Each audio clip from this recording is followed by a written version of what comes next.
Di sebuah desa kecil di Banten, nama Mak Erot menjadi legenda. Ia bukan sekadar seorang perempuan biasa, tetapi ikon terapi tradisional yang telah mendunia. Kisahnya menyimpan pelajaran tentang tradisi, kesehatan, dan budaya yang kaya dari Indonesia. Siapakah Mak Erot? Apa rahasia di balik namanya yang melegenda? Mari kita kupas dalam video ini.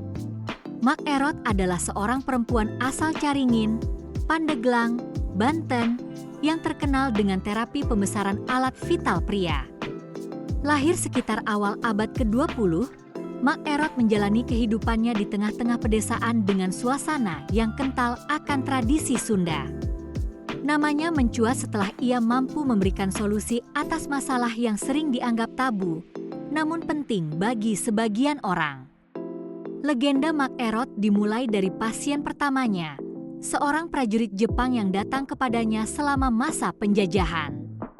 Dari situ, namanya menyebar hingga seluruh Indonesia dan bahkan dikenal di beberapa negara. Namun, siapa sebenarnya Mak Erot?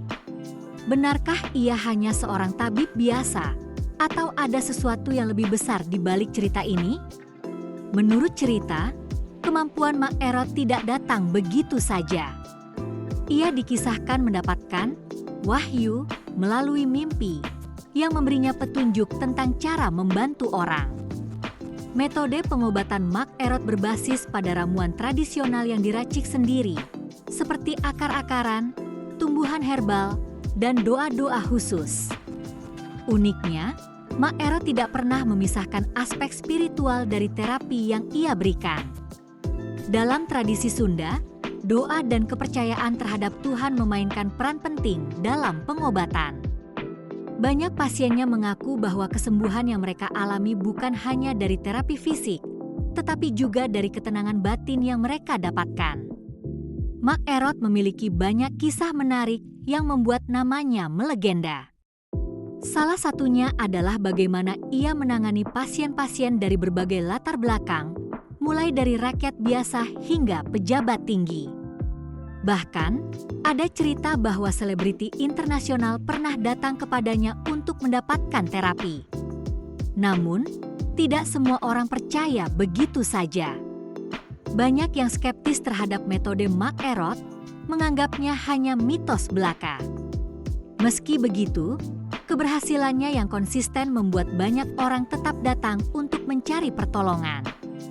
Legenda Mak Erot tidak lepas dari budaya Sunda yang kental dengan pengobatan tradisional dan kepercayaan pada leluhur.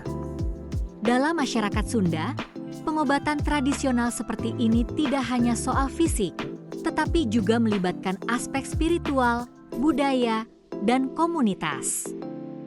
Tradisi ini mencerminkan hubungan erat antara manusia dengan alam.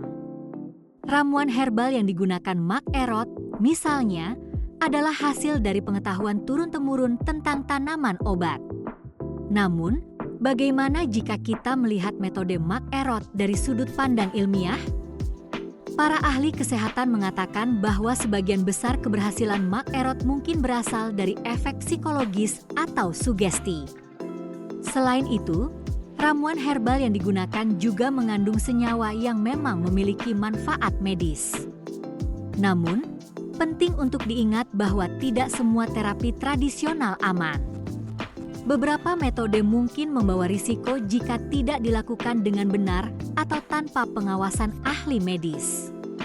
Di balik kesuksesannya, nama Mak Erot juga tidak lepas dari kontroversi. Beberapa pihak menuduh bahwa praktik yang ia lakukan hanyalah mitos atau bahkan penipuan. Namun, bagi banyak orang, Mak Erot adalah simbol harapan dan solusi. Setelah wafatnya Mak Erot, nama besarnya tetap hidup.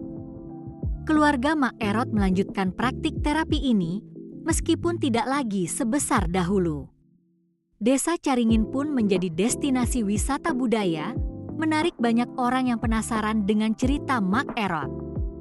Kisah Mak Erot adalah cerita tentang kepercayaan, budaya, dan manusia.